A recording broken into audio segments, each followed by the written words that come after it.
Got it. Hello, I'm Rebecca Bradley. This is the Virtual Crime Book Club. It is Monday, the 27th of May, 2024.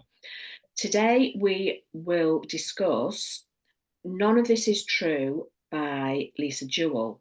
There will be spoilers involved, so if you're watching this as a recording, be aware you may want to finish the book or read it if you haven't before going ahead and watching this.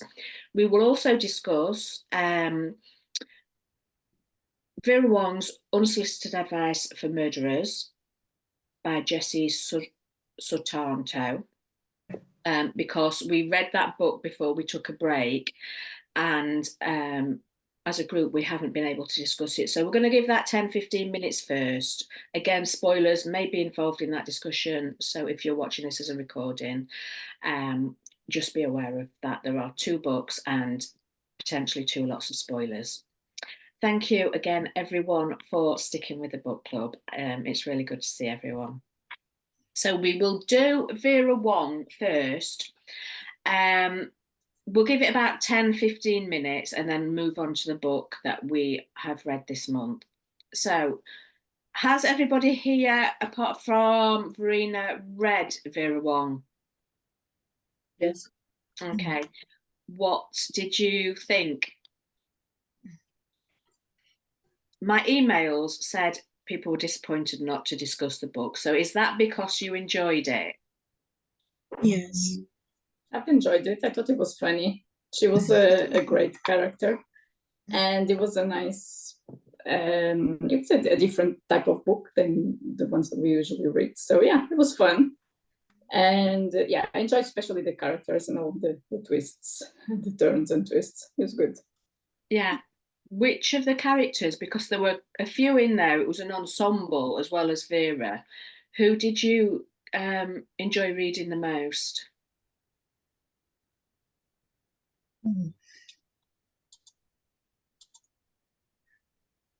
I'll answer if no one's answering. I liked Vera because she annoyed me as much as she interested me, because I found her to be really interesting. I loved her story, I loved her flow, but she was so annoying. I was like, leave people alone. She was too interfering with lots of people, but I loved the character, I really did. And I can remember, I forgot a bit about it now, but I did really enjoy the book. Yes. I thought Vera was, I listened on audio though, so Vera was brought to life even more. And I really did enjoy Vera as a character. And I think there is another Vera book coming out. So that will be interesting. Vera said, it was different to our usual reads. And it was. This was a more light-hearted crime novel. Did that put you off, or did it help your enjoyment of it? For me, it made me enjoy it more than I thought I would. I mean, it coming from a different background. Personally, I was brought up in Madagascar, and the characters were very similar to the people I met in my country over there. Yeah.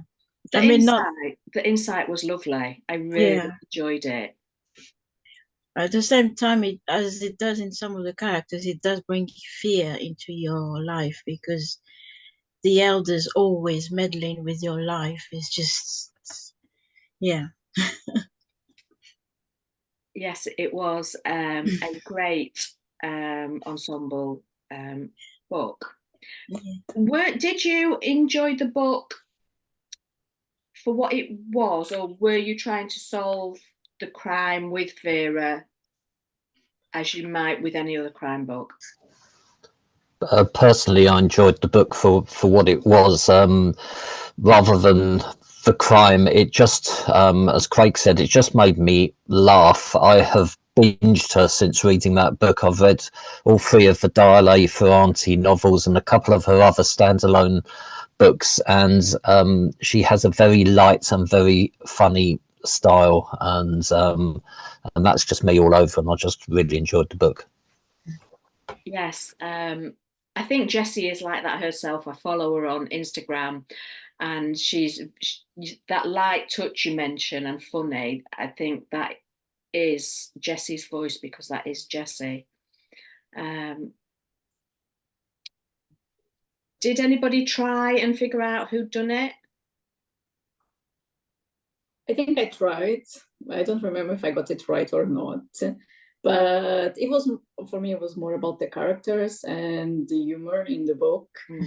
But I'm pretty sure I tried to figure out who was the guilty one. But I don't remember anymore if I figure it out or not. Yes, we are 3 months later from reading that book, aren't we? And I'm asking you to discuss a book that was that long ago. So, yeah. Does anybody have anything else they want to say about Vera Wong's Unsolicited Advice for Murderers? I would like to say that I really like the style, so I will be trying to get the next one and read. If she does more of this, then I will be reading them. Yes, there is definitely another Vera book coming out, and I know, was it Chris that said she's got 3 in another series as well? Yeah, they're Dial for Aunties, and she's now finished that series. The new one's just come out, and either those or the one that we read is being turned into a Netflix series, and the other one I think is coming out on Apple, something like that anyway, but she's definitely got movie rights. Brilliant. I would love to see Vera Wong on screen, actually. I just loved her as a character. Hearing it from her point of view, because Dial A from Aunties is from a younger person, but hearing it from an older woman, I just thought was really good, because she was so funny. The way that she talked to her son and talked to everybody else, I just found it really amusing. I'm already imagining Michelle Yeoh doing her role because of the recent Margaret agrees with me. Yeah. I just imagine I love her. Michelle. I think she'd be great for that role. Definitely. Yeah. Okay, if nobody's got anything else to say, we will just discuss a book you may remember because it's been more recent. None of This Is True by Lisa Jewell. I do have a lot of questions this month because there was so much to this book. So I will start as I usually do. Did you enjoy it? Yes. Yes. Yeah. Not greatly, personally, sorry. It's just not my type of... I just like detective stories rather than psychological stuff. Yeah. Yeah. Did you read the book, though? You read the whole book? Yeah. Yeah. Okay. Oh, yes, I did. Yeah. What did people like? Oh, sorry. No, go on.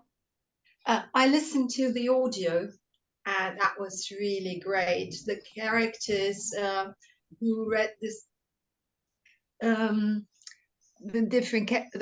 person who read the different characters, and I think there were different speakers as well. So it came out so well. The character came out even more by the way they were speaking. That was really great. Enjoyed yes, I think they had a different narrator for each character, for the 2 women, Alix and Josie. Yeah. I listened to the audiobook as well. What else did people enjoy about the book? You just never knew what was going to happen next. It twists and turns like a twisty-turny thing, as they say. And just as you thought you were getting on top was of what was going on, what was happening. Another bombshell dropped. I thought it was gripping. Yeah, I completely agree with Chris. I really liked the book. It was, you know, what a character, Josie. What a character, really interesting. And although he was always in the background, her husband as well, I suppose. And I just really like the idea of them putting it together over a podcast. So you're reading and you're listening to this podcast as you go through the story. And just what Chris said then, you know, the twists and turns at the end, it was like, oh my God, where are we going with this? Yes, definitely. Was there anything anybody didn't like? Or is this a resounding yes, apart from Muriel, sorry? It's not Muriel's type of No, book. well, I didn't like the story, but I did appreciate the way it was written. It was the way the characters had more than one facet. So Josie, towards the end, you learn that things were actually different from what the others were saying. That they were hiding things. They all looked very innocent, and then suddenly we see her thoughts. I like that. Yeah, it was well put together. Craig, what were you about to say then? Right, you're on mute, but I just I was just going to say, sorry about that.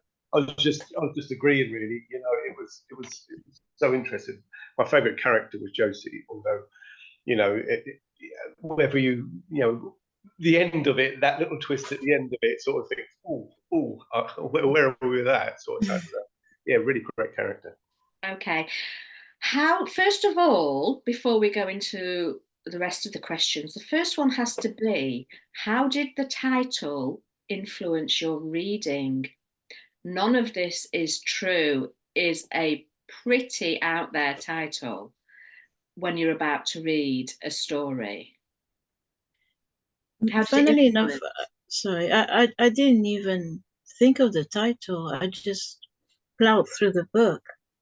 And it's afterwards I realized that the title had a very big significance. But at first, I just, I do that all the time. I get the book, it's the right title, and then I read it, I forget about the title.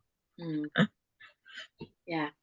I think because I read several, I've read this book already some time ago because I like Lisa Jewell and like this type of books. I read several of her books, which I quite like because they're always very exciting. You always want to know what is happening and you always have surprises. She has lots of unreliable characters, unreliable narrators, so you're always half expecting some things are not exactly like they seem. So I'm always reading them like, what is going on here? This might not be exactly like it seems. So, but yeah, I guess the title was was accurate and it was a clue what was going on. But it was still very exciting. The book was really a page turner. It was very. What I did find interesting was it's not a book I would have chosen. I would have never picked it up off the bookshelf because it wasn't my type of book, like Muriel. But when I started reading it, I wasn't impressed to begin with, but I got hooked into the story and I stayed up till 3 a.m. to finish reading it. And it's a long time since I've had to do that. Yes, it did kind of get you like that, wanting to know what happened next. Just one other thing on that title where it says none of this is true. Does that lead us to believe that the revelation at the end is true, or is she actually kidding herself that that's what happened and it isn't true? Well, we will get to the ending a little bit later, shall we? But it definitely needs discussing. It is on the list. If anybody did pay attention to the title, what were you suspicious of as you read? Any of it?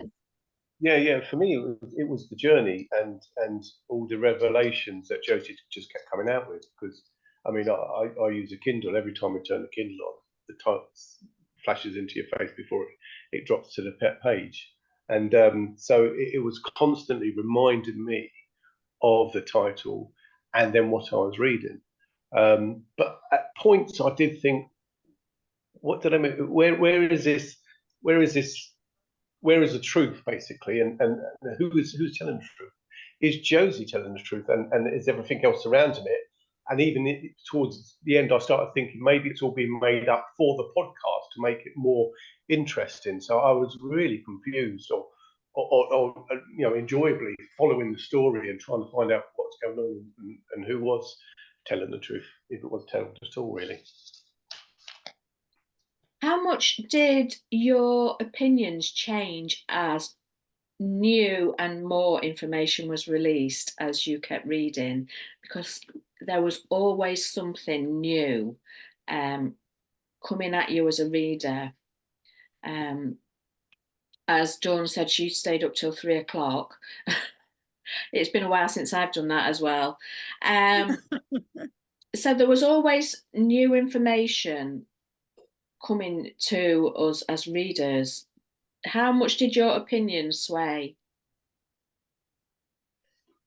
I think to start off, you're quite sympathetic with Josie.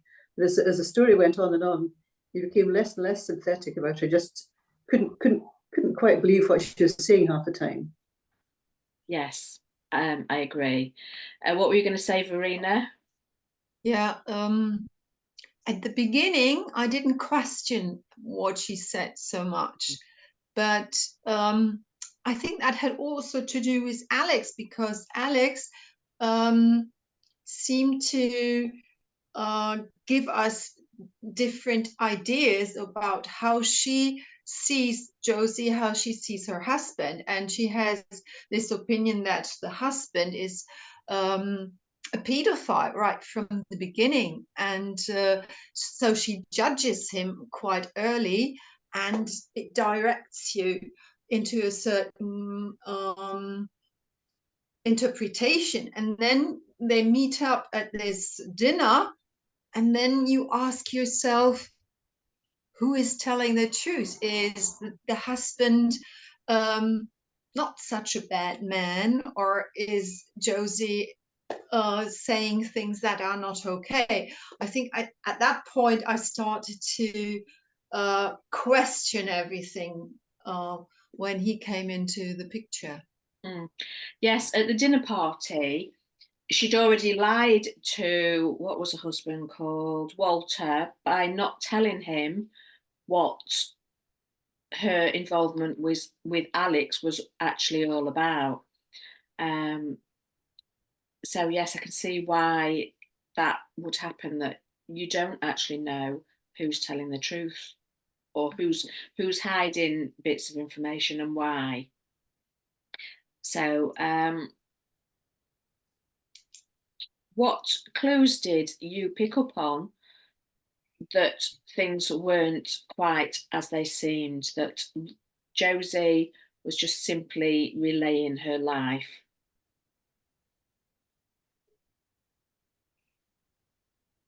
Can you repeat that question, please? What clues did you pick up on that Josie wasn't quite as she seemed and she was just relaying her life to start again? Well, her mother's hostility towards Alix. I think that was one clue. Mostly when she asked her about the fact that Josie was marrying that older man.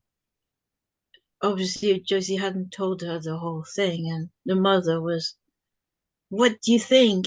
Yes, she took the question down.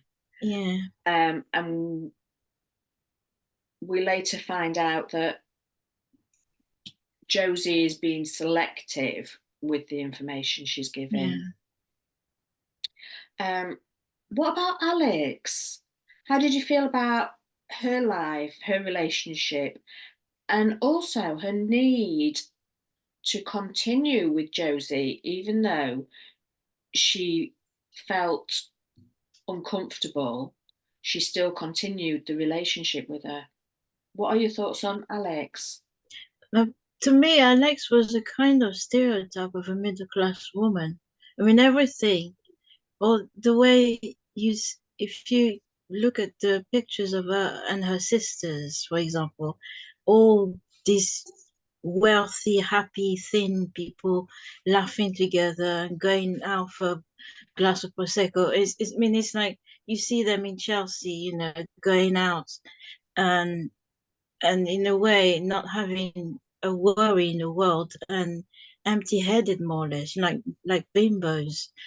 And then when she's back on the ride at home, it's the problem she's got with her husband, and we don't know what to think about her husband because we see him through her eyes, and we don't know if he's really, well, if he's doing something behind her back or if he's whatever. I wouldn't see her so negatively. Of course, she has these attributes, but the questions she asked, I think are quite intelligent questions. The way she makes Josie relate her story, and it shows that she's quite intellectual. But she also has a very big problem. She can't say no, and she can't set limits, and she's exploited that because she can't do that. She can't say no to either to her husband or to Josie. And I could quite relate to that because sometimes it's so difficult. You try to do something, you think you do something good, and then you see something is developing in a different direction, and you seem not to be able to go back. Because in the beginning you have given away all the power and the control. For me, for me, Alix was one of the reasons why I enjoyed the book and stuck with the book. I too, like some others, I just don't normally read suspense, so I had not read this author before, and it was refreshing to read a book where not every character is unlikable. It seems that for a while, every book I read, you didn't care about anybody, and they were all had their secrets and didn't have a lot of good points. And Alix, maybe she was stereotypical, but it was nice that she did have her husband had a serious drinking problem, but there wasn't any, her problems were more typical. And that was important in this book, because that juxtaposition of Alix's problems versus Josie's problems. Wow, and why didn't Alix pick up on it? Well, because, she was absorbed in her own life, as most people are. As the story developed, what bothered me is when Josie was not stalking, but put herself in Alix's pathway. So, walking by her house, going in her neighborhood, going by the school. And I thought it was really creepy when she started taking small artifacts from Alix's house. And so sort of, cue the music, doom, doom, doom. This cannot have a happy ending. But who knew it would be so complicated? I know. The word exploited was used a few minutes ago. Who do you think was more exploited, Alix or Josie? Josie, because Alix wanted something from her, as in a breakout podcast, or Alix because Josie had gone to her because she already had something in mind for the woman, be it she wanted I don't know, what did she want? There's two questions there. So who was exploited? And actually, what did Josie want at the beginning? I thought they were both exploited, but Josie handled it better than Alix did. Alix was more of a victim to Josie, I thought. The way things panned out. I mean, despite all the alarming things, like when they saw Josie, for example, looking at the recycling box and picking up things, Alix should have, as she said herself, put a stop to things, but she didn't. She wasn't strong enough to to realize it could be very dangerous. Whereas Josie did everything she wanted to do, and even contacted Alix afterwards, and carrying on with this, being in like I don't know, a parasite in her mind till the end. Yeah, so you think Alix was the one that was manipulated? More, well, yes, more. I agree. Yeah, Alix wanted something from Josie because she really wanted to do this podcast. That's why she puts up with so many things. And also then she's so much into the thing that she cannot say no, and she cannot kick Josie out of her house. But Josie is definitely the one that is manipulating Alix. She looks at Alix, thinks, I want to be this woman. I want to have her life. And if I cannot have that, at least I want to be like her best friend, and I want to do everything that I can for her, because in Josie's mind, she's protecting Alix from everything, because this is the life she wants to have. This is the lady she wants to be friends with. So she goes to all sorts of lengths just to protect Alix from everything. That's why also this thing with Nathan, with Alex's husband, and obviously Josie is probably crazy. She's not all there, but she's definitely the one manipulating Alix. Alix just, yeah, at the beginning she thinks she's taking advantage of Josie because she really wants to do the podcast, but yeah, no. It reminded me of that film with Kate was a teacher and had the family with and I think she had a colleague who was played, I think, by Judi Dench or somebody like that. And I think it was Notes on a Scandal, it was called, that film. I don't know if anyone's seen it, but the other character had some designs on the character of Kate Blanchett, and because she wanted her for herself. And she wrote lots of notes, like her awful family and her awful husband. I just thought of that when I read the book. Yeah, it's very good story fodder, a relationship between two women when one has something the other wants. But I think many of us can relate to Alix and this inability to say no and to put up boundaries. Once she's opened her home up to Josie, I suppose she struggled to step back once she'd already made the agreement with her. So I'm sure many of us can recognise the inability or the difficulty in saying no. She did try though, didn't she? When her was it her sister was coming with children to stay, and she was trying then to say to Josie, "You've got to leave by the weekend because my sister's coming and the kids, and they're gonna, be using the room that you're staying in," and that kind of thing. So I think she tried, but didn't quite have the strength.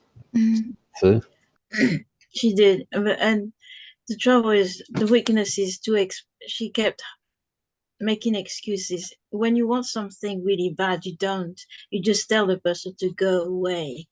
And she kept having to bring up some excuses to be able to get rid of her because she didn't know how to do it. I thought that was because she so wanted this podcast to be completed, because her other series had ended and she was pretty much looking for something else. And I think Vera was absolutely bang on, where it was Josie in that pub when they first met, the birthday twins. I think saw a piece of that life that she wanted. Hers was a bit more drab, dreary table with her husband, all many, many years older. And she's looking across at this other table celebrating their birthday, and there's all this fun and joviality, and it's a piece of that. But I don't know about not saying that. I thought she should have run for the hills earlier on, but she stayed, and she kept pushing and going and wanting that podcast to be completed. So who was using who in the end? Yeah, which is why I said who was. Did your feel? This is a bit of an obvious question, but did your feelings about Josie change a lot during the reading? Did you think she was suspicious, and then after some of her stories think, oh, she's actually just a victim? Or was it a one growing thought process in the same direction? For me, it was in the same direction. I didn't like it from the start. It's just, there was something, the way she was treating her husband, and then little by little, the details of her story, it sounded to me, maybe because I read too many detective stories, but too much that somebody who's trying to attract pity on herself. And so I didn't like it at all. And I didn't, but I did think that there was too much of the negative things that happened were put on her. And when we did hear her thoughts afterwards at the end. Yes, she was a nasty piece of person, but she wasn't on her own. What about the fact that we found out her husband was 30 odd years older than her? Did we feel any differently about her when they were talking about the relationship with Walter? No, we're quite hard-faced about Josie, are we? It started off being sorry for being married to an older man, but it's really around about the time of the dinner party that you start to see real flaws in Josie's character, especially when she herself on Alix and won't leave. I think you find that she's much more controlling than we thought she was to start with. We thought she was a victim, but she clearly wasn't. And the way she kidnaps Nathan, I think that's again a step on top. But knowing later on that she had already killed her husband, then that doesn't seem out of character then, but at the beginning you don't think that she's capable of all these things. No, but there are some clues from the start, right? Because the way she, like when she starts picking things from the trash at the beginning, and then she starts stealing small things, and then she starts meddling, and she moves to Alix's place. So you can see that she's someone that is manipulating and is trying to take advantage, and she's escalating, and lots of things happen, and she's lying and lying. So yeah, I think I expected something really bad to happen. So we are getting towards the ending of the book. So there was a lot of information in quite a short period of time towards the end. Nathan was kidnapped. Then Josie's husband was found dead, and the daughter tied up in a cupboard. And Nathan was kidnapped and the husband was dead. Yeah. So what were your thought processes then? That what did she want from that situation when she took Nathan?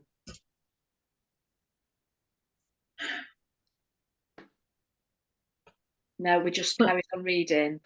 Well, she wanted him away from Alix. For some reason, she thought he was useless, and that Alix should really be rid of him. Or was she jealous of Alix and Nathan's relationship and didn't have that with Walter? So there was that, definitely, yeah. There was that. I really wanted Alix all for herself, so she really needed to get Nathan out of the way. And Nathan was useless in any case in her mind. So for her, it was just, she justified it like, okay, he's useless, he causes only problems, so I'm protecting my friend, so I'll just take him out of the way. Well, Josie had a real transactional relationship with other people, particularly men. And so in her mind, I think it was easy for her to eliminate Nathan, just because, as everyone's pointed out, he was useless and interfering with her relationship with Alix. Because Alix deferred to Nathan, she said at one point, I'll ask my husband. So I can see why Josie. she would be jealous, annoyed by furious his relationship with Alix. What about Walter as a character? What did you think of him? Because we initially got this story that he's this awful paedophile because he was 46 and she was 13, or 43 and 13. But then we got the story from his daughters about how great a dad he was. And it was all very conflicting. How did you feel about that?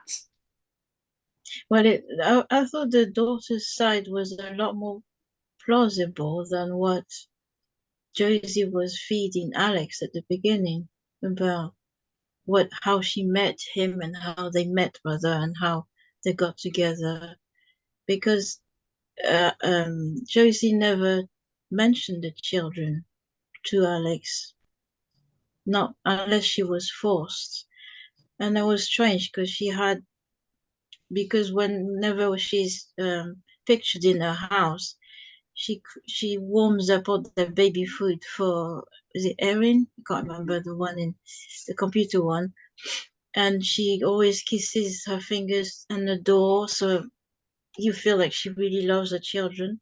But why aren't there any mentions of them? No, you were right that it was forced on her to talk about them, because didn't Alix speak to another school mum or a school teacher who told her about the surname? Oh, we had 2 kids by that name. And that was when Alix said to Josie, you've got kids. And Josie was a bit like, what? So yes, she was forced into relaying that. But Walter was probably not a good guy. He could be a good dad, maybe. But come on, he was still a 40 years old guy that got together with a 13-year-old girl, even if she seduced him. Okay, he wasn't the adult. So come on. He was the adult, yes. Yeah.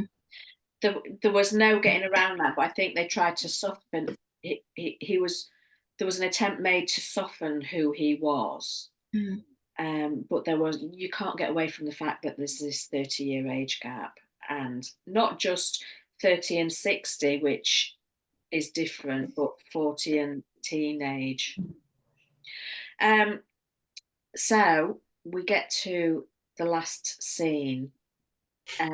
All these different characters have given us information about Josie and the events that have taken place. And in all this, there was a girl that wasn't involved in the story as such. What was it? Brooke. Yes. And we find out that Josie had killed Brooke. But then the last scene is Josie on the bus, believing she knows a different version of events. Now, did you believe Josie, or did you believe everybody else? I think I personally believe Josie for the killing of the girl, because it probably wasn't meant to happen, but the fact that they hid it was, I think, a family affair. It wasn't just Josie. But then we know Josie is capable of murder. She killed Walter, and she killed Nathan. Well, Walter had a heart attack or a stroke, didn't he? Because she hit him, but she didn't mean. I don't think she meant to kill him as such, but she let him die. She tied her up in the bath. Yes. I think she tied her up in the bath after calling an ambulance. I think she meant him to die, quite definitely. Yeah, she left him to die rather than killing him. It is actually classed as murder if you punch somebody and they die directly afterwards. You are, regardless of if you know they've got a medical condition or not, you are still responsible for their death, and that is something in UK law. So she did kill him. And there's no doubt about what happened to Nathan either. I'm not a great lover of prologues in books because they often don't have a lot of context. And yet I read the prologue of this book again right at the end, and that's just as jaw-dropping as the rest of the book, because it's when she picks Nathan up from outside the bar and he turns around to her and says something like, "I thought you're gone." And she says, "No, Alix needed me." And then obviously she drives him off and kills him. I couldn't even remember the prologue. And what I don't like about prologues is that you can't remember them. And I read a hardback actually, and I just went to flick to the front to see what else Lisa Jewell had written, and the page fell on the prologue, and I thought, oh, I don't remember this, and I thought I'd read it, and it's only like a page and a half long, and if you've still got the book, it's well worth reading. And as I say, it just made, I thought I'd finished the book, and then it made my jaw drop again. Yes, I have the book. I will be looking after this meeting. Yeah. So what about everybody else? Oh, sorry, Craig. Yeah, so on that question, on that point, do you believe Josie or do we believe everyone else as such? But if you go back a bit, before all the murders at the end happened, or one murder and the kidnapping and then a murder, was it Walter was insistent that Josie didn't do this podcast because it would get them into trouble and such. And by that point, apart from Brooke, there was no crime as such. But Brooke was in the car, so I sort of thought to myself at that point, oh my God, maybe the daughter who had a temper had done this, and she was just being the mother trying to protect her daughter. And that's why the husband, Walter, was so insistent that she didn't do this podcast. You know, and so right at the very end, I was sort of, oh, hold on a second, who is telling the truth?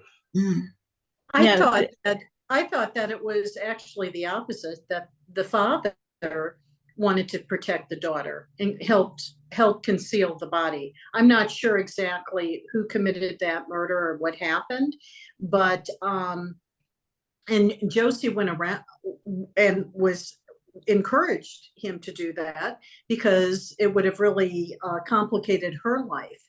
She was a very self-absorbed person. And we know that Walter is was the husband. He was a very weak man, a man who was dating the mother, was somehow got involved with the daughter, winds up marrying the daughter. You know, he's not a good person, but I think it's more he is a very weak character versus a angry or violent person. But there's no doubt in my mind, that Josie is a violent person and is willing to act on her instincts. And as for leaving Walter to die, I think that is so much more cruel than, just knocking him on the head and killing him. That takes a lot. You knock somebody on the head and you think, oh, why did I do that? What, I should call an ambulance, or maybe run as far away as you can. But for Josie to purposely let him die, boy, and leave the daughter tied up for how long was she there? A couple of days, without, right. And wow, that is her own daughter. Yes. So, wow. Well, Yes. she was completely deranged. That was for sure. She had a real psychiatric problems, but in her mind, she didn't kill him. I'm not saying it's legal. No, she's definitely a murderer. But in her mind, she hadn't killed him. She hadn't killed anybody, really, apart from Nathan at the end, and that's why she was so adamant to tell Alix, I really didn't mean to kill Nathan, because she hadn't actively killed anybody. All these people she hasn't killed. Yeah. The subtitle of this book could be none of this is true, and none of it is my fault. Yes, none of it is my fault. Yeah. Well, there was just another clue that Walter was in it on the murder, when after the dinner they talked about a certain key that Josie wanted to give to Alix, and that was a key to the garage where the girl's body, and Walter definitely didn't want to give the key to Alix. So it wasn't just Josie in the murder book. But it conflicts, because if we believe in Josie, she protected her daughter from being arrested and sent to prison. And then at the end of the book, she's beating and tying up her daughter and leaving her for dead. You've got a mother from two extremes there. So it just feels very ambiguous. But I understand the conversation with Walter, where he doesn't want police involvement, so he has to know something. I think he did know something about it. I suspect that Josie killed Brooke, and Walter came to her rescue to cover it up, but that was for Josie's benefit, not for Roxy's benefit. I don't think Roxy would have killed Brooke as a minor, but I could quite easily see Josie killing Brooke. Brooke was telling her she was mad. I love that this ending is so ambiguous. We've all got different ideas about it. So because it was ambiguous, did you feel satisfied? It's just perhaps he thought that would protect his daughters better as well. I think he was doing it out of kindness, but I'm pretty sure Josie killed her. Yeah. Were you satisfied by the ending of the book, bearing in mind it's not clear actually now what happened? Well, the thing that I really didn't like is the fact that Nathan died for some reason. That was the thing that really got me. The rest I didn't really care about them, but Nathan, he was a victim. Yeah, I kind of agree. I didn't want him to be found dead. I kind of wanted him to be found tied up like Erin was. Yeah. But right at the start, it does say that two men are dying. Two men died, and it says right at the beginning, 2 men die. Oh, I didn't see that. I forgot. So it's such a cleverly put together book, from the title to the prologue, and then Josie on the bus at the end, contradicting everybody else. I enjoyed the ambiguity of the end, and I also liked the fact that the two schoolgirls or whatever they were on the bus were discussing the podcast that then suggested that Alix's podcast had turned out to be a success. Yes. Did you like the fact that the book was podcast and Netflix show led? Because between some of the chapters, you were getting snippets of what the podcast was and what the Netflix show was. Did you enjoy that element to it? I thought that was quite clever. Yeah. It's obviously a piece of writing that's embedded in our time. You can't get real crime doesn't get away from the TV or even podcasts. You will find, and I thought that was very good. Mm. And it was great when I was listening to it. It gave it an extra excitement. Mm. It came out very well. I agree. And they actually had music, didn't they? When they led in with the podcast episodes, which was an interesting way to split it. So was everybody happy with the ending, satisfied with it? Did you feel like you had an ending? Yeah, I think everything was more or less wrapped up. It was just that small detail. No, it was just that small detail, which I quite enjoyed because it was like the turns keep on coming, so the twists keep on coming. So at the end, yeah, it's left to you. I like endings like that. I because it promotes this discussion and different points of view and your thoughts on this one, thoughts on that one, and I absolutely loved it. I loved the book, and the ending sort of left me sort of thinking, oh my god, who was what? And so yeah, I really did like it. It was a very cleverly written book, and a resounding success then this month. And if you enjoyed this one, I will really suggest that you read Family Upstairs. It's so good for that one. That sounds super, doesn't it? I really like that one. I read lots of her books, but that The Family Upstairs and The Family Remains, which is the second one, that series, are really, really good. So will you go on to read more books by Lisa Jewell if you haven't already? Definitely, yes. Without a doubt. Yeah. Not me, as you know. No. Not your kind of book. Sorry. No, that's fine. Does anybody have anything else they want to say about None of This Is True? No? Okay then, that's great. I will stop the recording and then discuss next month. If I know how to stop the recording.